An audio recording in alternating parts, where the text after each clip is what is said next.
Hi, everybody. So I am Dama, Wyoming Cancer Resource Coordinator for Region 2. So I take care of Converse, Carbon, Niobrara, and Natrona County. I worked on, do you guys see anything yet? Not yet. There it is. Now It's trying to happen. So I did, there it goes. I did a survivorship project. What I wanted to do is create an art therapy program. However, we had done small mini grants in the past for other forms of like music therapy and things like that. And it was really hard to get anybody to go to them. And so just with COVID and everything else, I don't know why it's not loading. With COVID and everything else, I just thought if I could do an at-home program that maybe we could have patients be doing this at home and still, get the benefits of the art therapy.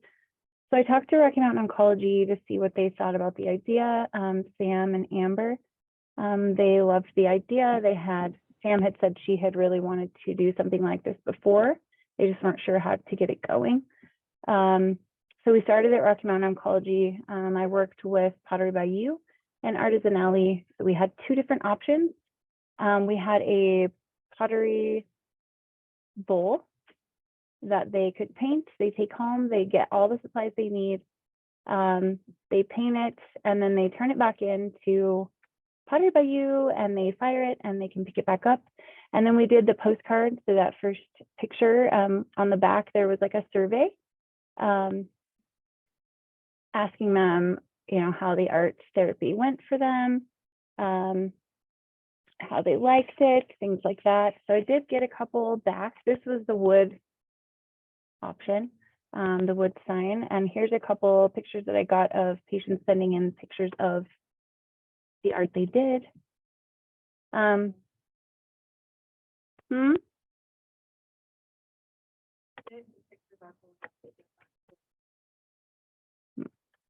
So there was one from a patient, another one, but I did get some postcards back. One patient said it helped de-stress and get their mind off of their finances and the what ifs. They said, thank you. Another patient said, I just love being creative and it relieves stress and relaxes my mind. Thank you for this program. So then when that was kind of going, I wanted to do another one for children. So I talked to Jason's Friends Foundation and how that would work, because a lot of the kiddos that they deal with are in hospitals. And so having them bring something back into a local shop just wasn't going to work. So Pottery Bayou came up with a different idea. Let's see if this will share correctly. We did, sorry, I'm trying to get it to pull up here.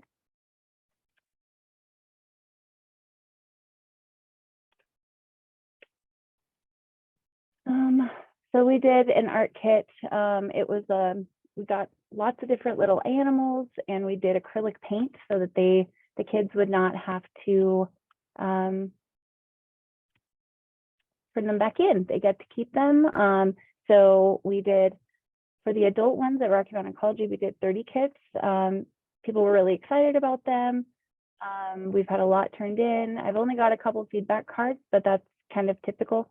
And then the kiddo one, it's not letting me share the picture. I really wish I could. I'll put it in the chat because it's adorable.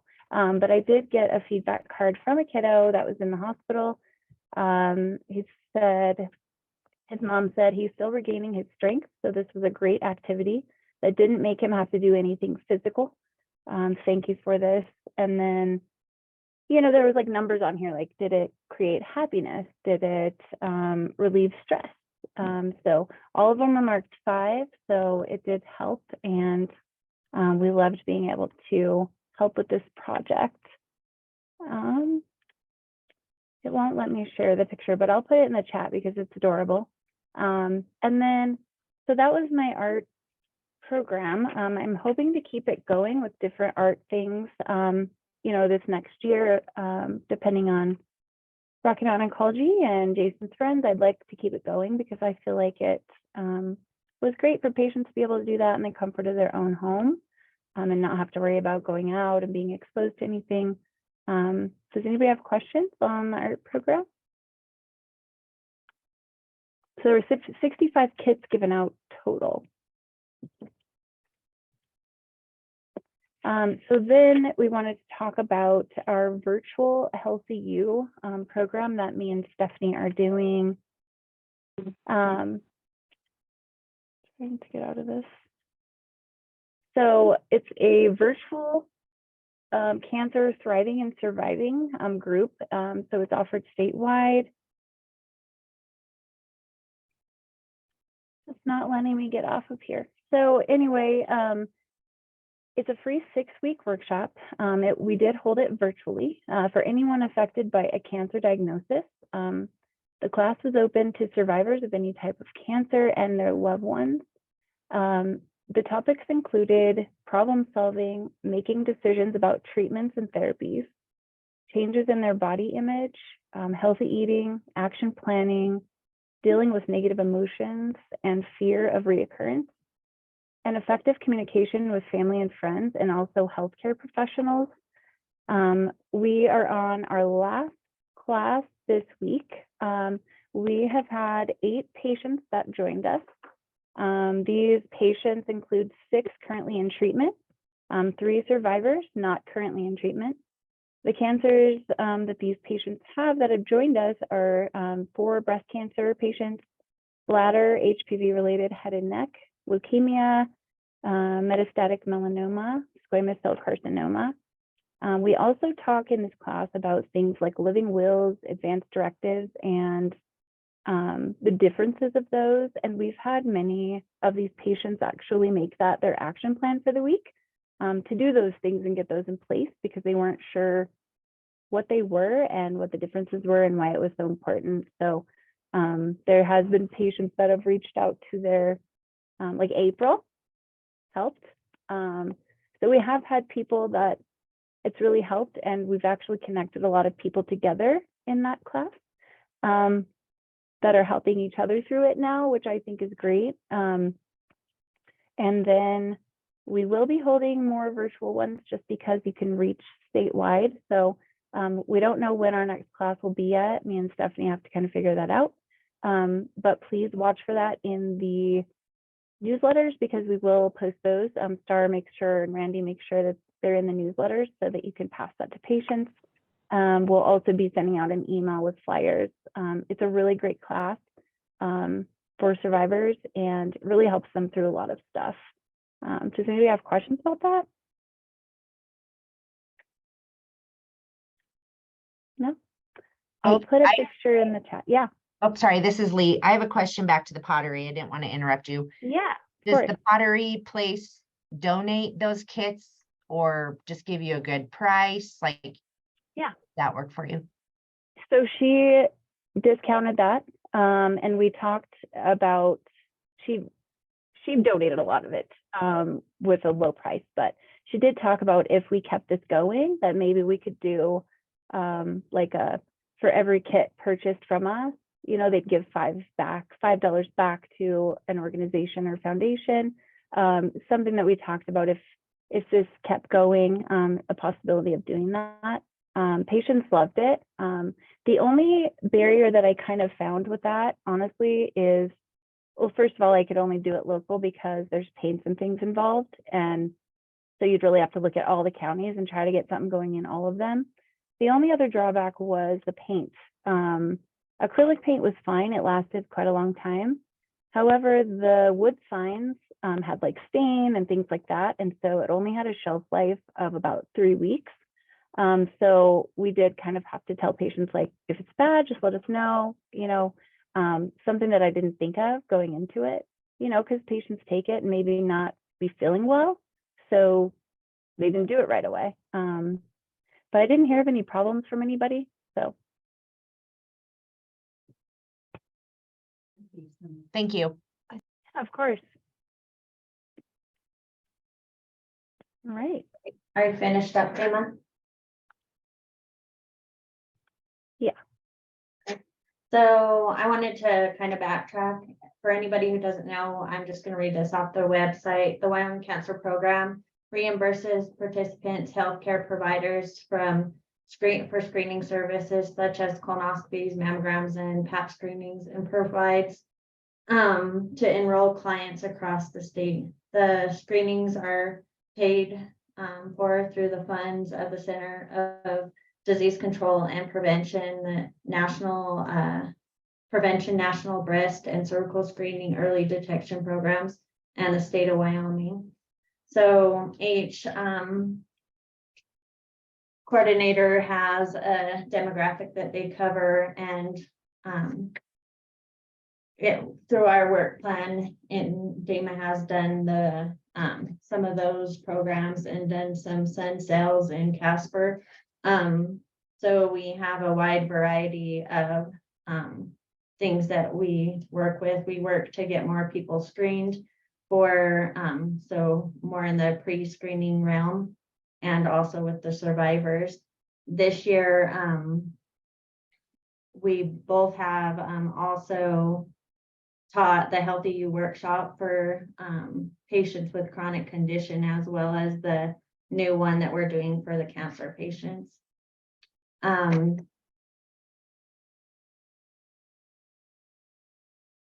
We also do some campaigning for radon, and I'm all over the place today. I'm over Region 5, Lincoln County, Sublet, Sweetwater, and Teton, and Uinta County. I work with the Wig Boutique in Jackson a lot, and the program helps pay for wigs and supplies, cleaning supplies for wigs and that kind of stuff. I work a lot with April, the social worker here in Sweetwater County. We're doing some survivorship groups. We're doing a survivorship luncheon for just a small demographic of people to try to get our survivorship group on. And it's Tuesday, the 30th, or The luncheon is on the 30th, and the group starts 3 weeks later. so, and I kind of,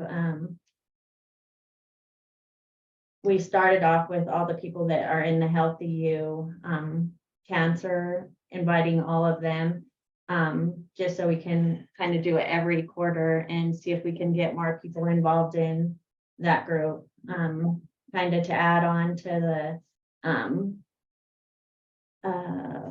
what Dama was talking about the art classes. I also did a mini grant this year for the survivors in Teton County, and it was a ceramic class, and it was a 6 week course, and it was a full class.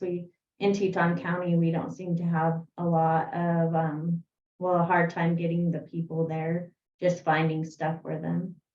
So it was a little bit more pricey in Teton County, and a lot of people did volunteer their time, but everything seems to cost more up there. So we did do that, and I believe there was 8 in that class, and we had really good feedback on it. They seemed to all really appreciate it and the camaraderie of it. So the survivorship classes are seeming to be better if there's something to do during them. And we had a social worker on site to talk with them about anything that they needed to talk about as well.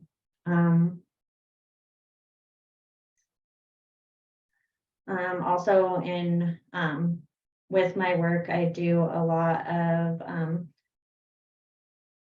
meeting with the cancer patients here at the Cancer Center in Sweetwater County, and kind of navigating them to fill out some of the applications, which one of the biggest ones is the Wyoming Foundation for Cares that they just talked. We tell pretty much all the patients about it, and if they need gas cards, or we also have some funds in Sweetwater County for travel too.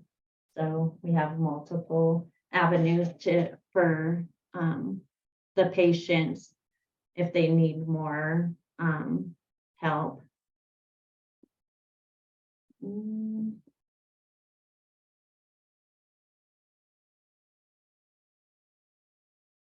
Is there anything else, Star, that we've done that we should talk about? Yeah, I was gonna kind of give a little bit of an overview of how the WCRS is structured and where the funding comes from. So really just kind of wanted you guys to highlight some of the work that you're doing in the local communities. And I think that if you think of anything else while I'm kind of doing the overview, then feel free to chime back in. Okay, the only other thing, that I can add is we do a lot of like, events such, for mammograms and cervical screenings. So both Dama has done, some, what did you call it, Dama, the breast cancer? The brunch and breast and brunch. It's a 4-hour screening event here in Casper.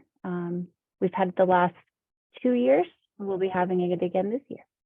And in Afton, we also had one that was a 12-hour one, so we could cover the people that don't work regular business hour, or that work regular business hours, so they could come in after hours.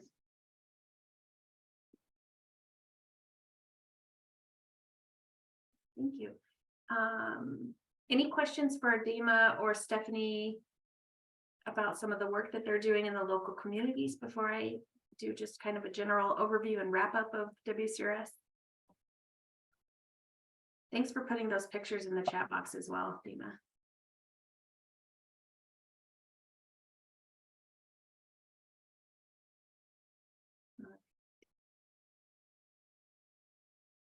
Okay, I don't see any questions coming in, but as I continue to kind of do an overview, feel free to put them in the chat box or interrupt me at any point in time. So I invited Stephanie. It's because I was reading the name, sorry. Stephanie and Dama to kind of come on today to just talk a little bit about the work that they're doing in the community, because they are the Wyoming Cancer Resource Coordinators that have been with the program the longest. So, Wyoming Cancer Resource Services, or WCRS, they're the same thing. We just abbreviate their name. They receive funding from the State Department of Health to do community-related work.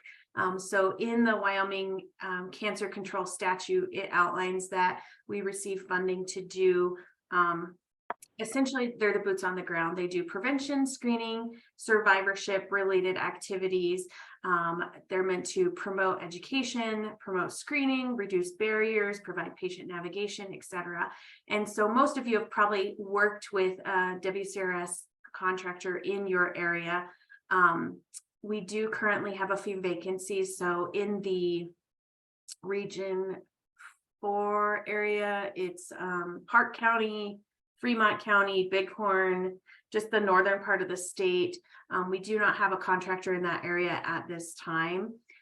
In the northeast part, it's Campbell, Weston, Crook, Johnson, and Sheridan County. And so Rhonda is serving Campbell County doing a patient navigation project. It's not the same as a WCRS contract, but we're hopeful that maybe in the future we'll be able to kind of navigate that over to a WCRS grant related work. And then we did have a new WCRS contractor that started in the Cheyenne area. So I didn't have her come speak on the work that she's doing because she's brand new. I think she just started this month. And so she's not really familiar with what she's working on. But most of the WCRS work they do, just kind of what Dama and Stephanie have talked about. They help with preventing cancer. So they work a lot with like sun safety, with radon. They can work on HPV vaccination, screening projects. Like they mentioned, they can do, they can support any type of screening related event. So breast, cervical, or colorectal are the main cancers that we focus on. Obviously, breast cancer events are the most popular. Colorectal and cervical are not very easy to do in a community setting, but if they can find a way, I'm sure that they would have it. They would do that as well. And then survivorship, just kind of really what they talked a little bit about is providing some support in the area. The art projects, Healthy You, they've helped with support groups, They do gas cards. Some of them support the local breast boutiques. They do mini grants. So if you're in the area and you need, like, maybe you needed a new mirror for your breast boutique, that's definitely something that you could reach out to them to discuss. So if you guys would put your email addresses in the chat box and what area you cover, if there's any type of projects that you're wanting to do and you need some additional support, it would be best to reach out to the WCRS that's serving your area to see if there's any kind of collaboration that they'd be interested in doing. So definitely, if you'll put those in the chat box. And then I can also put the link to our website where it has like the map of the regions. But like I mentioned, we do have a couple of spots that are vacant, and so the map isn't completely up to date. And we also have 2 contractors on the Wind River Indian Reservation, one for each tribe, but their work is just a little bit different than the standard WCRS work. So any questions on the WCRS as a whole? Or anything else that I can answer for you? Or Dama or Stephanie? I also did do a cervical screening initiative or incentive. So I had a whole bunch of community partners that donated items, and then if you got screened within that time frame, you got put in for those. So that was kind of the way to get around, like, the cervical, actually having a cervical event. But I'm going to have one in Sweetwater County with family planning. And we're just going to advertise it and have some fun things go on when they go to get their cervical screening. So it's definitely been a little bit of a tricky one.